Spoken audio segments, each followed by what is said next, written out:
If you're a parent, teacher, or school leader, and you're sick and tired of the frustration, anger, and unfair treatment of children at high risk in our public schools, then perhaps it's time for all of us to do something about it.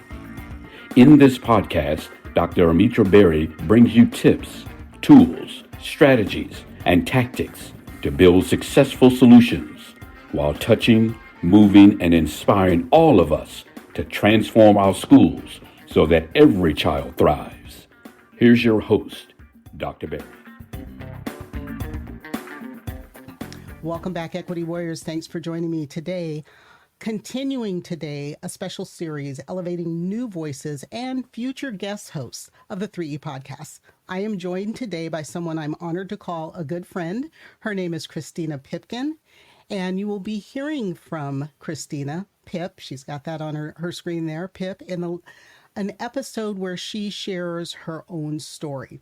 So I'm excited to have this virtual sit down with her. We're going to dive into some things and dig a little deeper because I really, really want you to hear her voice, her whole voice, all of her voice, and get to know her a little bit better.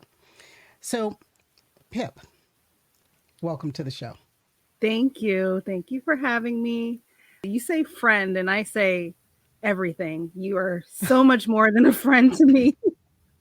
You really are. So thank you for this opportunity and the platform that you've created here. All right. Well, we have been told, some of us have been told, my generation, I'll be specific, my generation was told that we had a responsibility to help others, especially others of color in our community, to elevate them, to pass on what we know, to make life a little bit better for them so that they don't have to struggle so much. So part of my personal current mission is to elevate those other voices and to be, I don't know, I guess if we were sort of in the neighborhood, like the neighborhood mom, who do you go to for whatever? I don't like thinking of myself as the neighborhood mom, but I guess that sort of fits, or maybe a work mom. There you go. A work mom that you can go to, somebody who's had to deal with some things that, we shouldn't have to, right? Yeah. Because we can help others. I would say each one teach one. That's what we're told, right? Each one teach one. So I'm trying to each one, me the one, teach 10. I love it. Yeah, definitely. Work mom. I can dig that. I usually say bonus mom, even though usually that's because of marriage, but you're my bonus everything. Mentor, support system. You definitely have pushed me in ways that I didn't even know I needed to be pushed. And you challenge me in a way that helps me to grow and to continue to be that equity warrior that we say we are, right? Like we have to be a part of the movement and a part of the solution, because if not, we are the problem. I like that. Yeah. And this is why I want to make sure that people hear from you. You have a lot to share. So in case people have not yet heard your story when they're listening to this, why don't you give us not the 60-second elevator speech, but give us a little bit of a rundown. Who is Pip? Yeah. So I am a native Texan. I was born in Dallas, moved to Houston around 10 years old, 11 years old. And I have one sibling. So my sister and I are very close. My parents were married at one point. They've been divorced since I was 18. So quite a while of my parents not being together. And I am an educator, lifelong learner. I feel that education is definitely what elevates you and provides more opportunities for you. So I went to my undergrad at Spelman with my degree, my bachelor's in early childhood development. So I knew very early on that I wanted to be an educator. Fun fact, I actually wanted to do print journalism when I was in high school. I wanted to do videography and photography. That was my jam. That's still kind of like what I moonlight as when I get the opportunity. But I always knew I wanted to be a teacher. And I was able to be around people that really helped me to find my niche and find my direction. And so after getting my bachelor's, I came home. I was going to continue school and stay away, but I decided to come home and I started teaching. I started with second grade self-contained in Fort Bend ISD, where I did that for about 5 years. So teaching all subject areas for second grade students. And then I moved to Cypress Fairbanks ISD, where I did third grade ELA reading social studies. And I did that for just under 3 years. And I had an opportunity to connect with someone that was doing district level professional development. And she said, Pip, you're really great at presenting. Have you ever considered actually presenting and providing PD for other people? I was like, I would love to. Absolutely, I would love to. I just never had the opportunity. And so she gave me a contact. She says, I have a friend that is at McGraw-Hill. She's looking for someone to do some per diem work. And I did a little light stalking on Facebook and LinkedIn, and I connected with her. So that was my way out. I was able to get out of the traditional public school setting and started to do implementation, personalized learning support at McGraw-Hill. And at that point, that's when Dr. Berry and I got to be connected. So once you and I started working together, I just knew that I wanted to keep that connection as tight and close as possible. And then right before the pandemic, actually a little bit before that, because I actually graduated during the pandemic, I went back to school to get my master's in curriculum instruction and instructional technology. At the time, it was called Houston Baptist University. Now it's Houston Christian University. So I do have my master's from HCU. And then at that point, I did take a couple of years off. Normally, with the story of a lot of people, the pandemic really did shift a lot of people's thinking, a lot of priorities. And I always knew that I wanted to have the highest degree possible in my field, but I just didn't know when was the right time. And I tried a couple of programs and I never got accepted. And so I didn't take it as a failure. I just took it as this is not the time to do it. And I think you and we talked about that. And you were like, well, why do you feel like it's not the right time? Like, it's not easy. I don't have the focus. I really don't think my heart is into it. And so fast forwarding, I now am in my second year. Good grief, can't even believe my second year. Yesterday was the last day, or recently just finished the summer semester. So I'm really excited about this next journey that I'm on. I'm getting my doctorate in education leadership technology out of New Jersey City University. So I'm able to have a pretty asynchronous, flexible schedule for most part of the year. And then we have an all intensive in the summer where I get to be on campus and be with other people in my cohort. So, I mean, I know that's all of the kind of educational bits of me. I just wanted to kind of qualify that I am an educated person, and I have I know what I'm talking about when it comes to certain things. But when we're talking about personally, I like to give people my, lack of better words, my resume. But that's not really indicative of my true story, because I always say my sister and I are somewhat of an anomaly, simply because our father was incarcerated a large majority of our childhood, and just not having a two-parent household, not having all of the resources needed all the time. You know, my mom was strapped for cash a lot of time. Things we didn't get to do everything that we wanted to do. We had all of our needs provided for us. We had a wonderful childhood, but it wasn't in that traditional nucleus type of situation where you have two-parent household, white picket fence, whatever, dog, cat, that situation of what the American dream is. That wasn't my reality. And yet, and still, I was able to be successful. My sister has been able to be successful. And I think that there's space for us to have students that are in this situation, that have had an incarcerated family member or parent, still be successful. They don't have to be what the statistics say that they are, right? And so how do we do that? As an educator, what's my role? How can I support? How can I do that? I'm glad that you led with the academics for a couple of reasons. One, I think it's critical that people hear from more people who have become educated in alternative routes, right? we cannot all, I mean, I certainly couldn't. I couldn't afford it because, I think like you, I was paying the majority, no, all of my undergraduate, my master's, my certification courses, which was a master's, Yeah. except I didn't do the thesis, and then a doctoral program. I had to pay for all of that. I didn't have two parents like you that could do that. But also for people to hear on the back end that you didn't have everything at home to support you in that work. Coming off of where we are in this country right now, and I'm not sure exactly when this will air timing wise, but having listened to Kamala Harris and now reading her book, telling her story, there I think Yeah. are a whole lot more people like us who Yeah. Yeah. have been successful and done amazing things and do good work. Then there are those, as you said, a white picket fence. I never had one of those either. I didn't have a picket fence until I was 40, and I Yeah. built that sucker. Yeah. Yeah. So, and when I say I built it, I mean I went to the lumber yard and got the wood and dug the post holes. And when I say I built it, I didn't pay somebody to come and do it.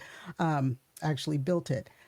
I think it takes away potentially a lot of excuses that people might have about why I can't go to school, why I can't continue my education while working. I know you did yours while you were working. I Mm-hmm. remember schlepping around two computers because I was, 85% Mm-hmm. travel at the time and needed a personal computer for school plus a work computer for work, and carrying those things through security and airports and, just that extra burden. But it's important for people to know you can do it.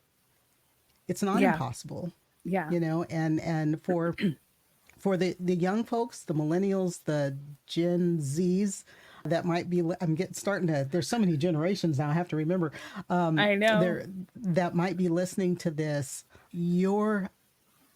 what is available to you now for options to go to school, continue your schooling while you are working are so much greater than they were even 10 years ago. And the Yeah. acceptance of education from alternative routes is so much greater than it was, 10, even 15 years ago. So I'm glad you shared that part of your story. Thank you. I mean, I think it's important in my opinion. I mean, I guess I take it personally, obviously, right? Because this is my journey. This is the work that I put into, and I'm proud of that. I definitely feel, to not be cocky or anything like that, I learning comes easily for me. It's natural. I feel bored when I'm not learning something. This is how I feel my pastime is learning new content, being involved in different organizations, just trying to absorb as much as I can. And I think I think there's lots of different factors to it of why I'm like that. But part of it is I learned about philanthropy really early on. And, just that idea of giving back, the idea that it's not reasonable to think one person can provide all of your needs for you. So thinking from a child's perspective, it's not reasonable to think that my mom is going to give me literally every life lesson, give me all of the things that I need. I need to have exposure in other places as well to be, as fully rounded as possible. So, Yeah. Yeah. Really important. So you've mentioned, and I know when you in your story, your solo podcast, you talk about being a child with an incarcerated parent. I have taught children in my classrooms who had an incarcerated parent. But seeing it from the teacher side is very different from seeing mm-hmm. it from the child's side. And I know you're going to go into that, or you go into that in your solo podcast, and I don't want to ruin it for anybody who hasn't listened to it yet. But I do want you to share, if you can, maybe Mm-hmm. something that you're not sharing in that podcast, Yeah. something Yeah. that educators can hear from you, and maybe as they look at their classrooms right now, if there's a PIP in their classroom right now, what should they see, say, do to make the space of their classroom inclusive, and a place of belonging for that child? Yeah. I really appreciate that question because, to your point, I had students in my class that were, had incarcerated parents, or even an incarcerated older sibling that was really instrumental with helping watch them after school and being a part of that. And speaking about me personally, and one of the things that I try to be intentional with my students was because I did have this own experience myself. I can't definitively say that any of my teachers actually knew my dad was incarcerated, right? I can't definitively say that my mom had a conversation with them to say, dad's not around, whatever the case may be. And I think for me, without knowing how to name it as a kid, I think I was embarrassed. I think that I was ashamed. I think that I didn't know how to have conversations with people that did have a dad at home, two parents at home, and I only had one, and luckily my sister is 6 years older than me. So we literally are best friends. She helped so many things. She was the one that was doing my hair for me, helping me pick out school clothes, that kind of thing. So even though I wasn't vocal about it in classes, I think it showed because I was throwing myself into other places of school so that I wasn't necessarily at home bored, right? So I was always doing some sort of extracurricular. I was always wanting to help the teacher. And I want to be clear that this is not the typical behavior of someone that is dealing with incarcerated family members. Usually they might be acting out in a different way. My acting out was in academics. I wanted to have something to fill me up in a different way to kind of fill that void, that gap, right? But you're saying something there, and I want to make sure we like stick a pin in it and put it on the post, put a giant poster there. You said it's probably not typical. And so what happens, I'm just, from hearing that, I'm thinking, what is it in terms of our mindsets as educators when we hear that a child has an incarcerated parent? Are we have some preconceived notion, a bias, a prejudice that's going to say to us, well, then this child is going to be trouble, and immediately create something that implicit bias, and we all have them of some form or another. We all have implicit bias, but a bias that would make you as an educator think less of that child, spend less time and energy on that child, have lower expectations for that child because of the status of a parent. Yeah. That's true. It's very true, unfortunately. Yeah. Yeah. And I think about Hattie's work, and that, one of the greatest determinants of success or failure for a child is the expectations of their teacher. And so if you as an educator, if you as a teacher, because there's a difference between a teacher and an educator, when I want to make that distinction, I'll be real clear. As an educator, if you have a lesser expectation because of a bias, then you are the one that's setting that child up for failure later on. It's not the child. Yeah. Yeah. And, in this moment, just hearing what you're saying and just thinking, reflecting on my experience as a child, right? Not as a teacher, but as a child, I'm wondering if the conversations that I had at home with my mom and with my family, if that helped to have me have a different response regardless of the type of teacher that I had, right? Because I had some really fantastic teachers, and then I had some that were just whatever. They were just my teacher, and I just had to deal with it. But there was never a situation where, and honestly, or ironically rather, I was talking to my mom recently about this, that there was never this lie. They never lied to my sister and I. They never lied and said, oh, dad's on vacation, dad's off at school. It was never, because that happens, right? Yeah. The caregiver thinks that they're doing the best that they can by shielding and protecting that child when, honestly, they're not giving them the full spectrum of what's happening. So, I mean, of course, when I was, 8, 9, I didn't know why my dad had been incarcerated, but I did know about jail, right? Like I did know that he was in prison. I did know these things, that he did something wrong, but it was never a negative conversation about my dad, right? Like, even if the adults felt that way, it was never said to my sister and I. We never had negative thoughts in the sense of,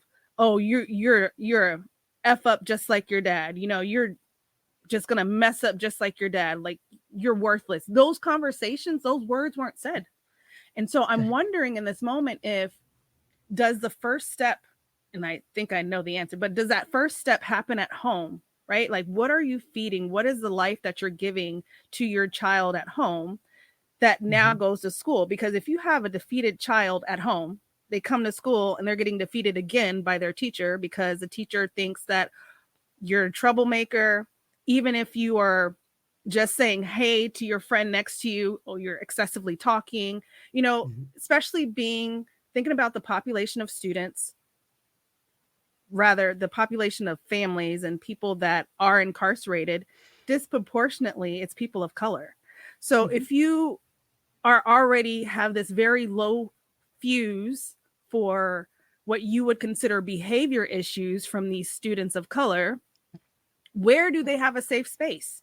Where do they have a place to hear that they can be great, that they can be wonderful, that they are smart, that they are magical, that they are brilliant? When does that happen for them? And so I do think, and part of my dissertation work that I'm wanting to get into is focusing on this relationship between the caregiver, the incarcerated parent, and the child. How do we strengthen that? Because there's so many adverse consequences and effects that happen because that child feels that they are unable, that they are not capable, that they're not worthy, you know? So I wonder how do we change that dynamic? How do we ensure that, you know, we can't control things that are happening at home, but we can control what we're saying at school? And I mean, I don't want you to be unethical, right? I don't want you to say, hey, you got a family member that's locked up? Who's in jail? Like, that's not the point of the work that I want to be focused on. It's more so just being that extended village for that student, that additional safe space, that soft place to land, that place that can also challenge you in a positive way, give you options for a different outcome than what you think you have by looking right in front of you. You know, if I'm thinking about my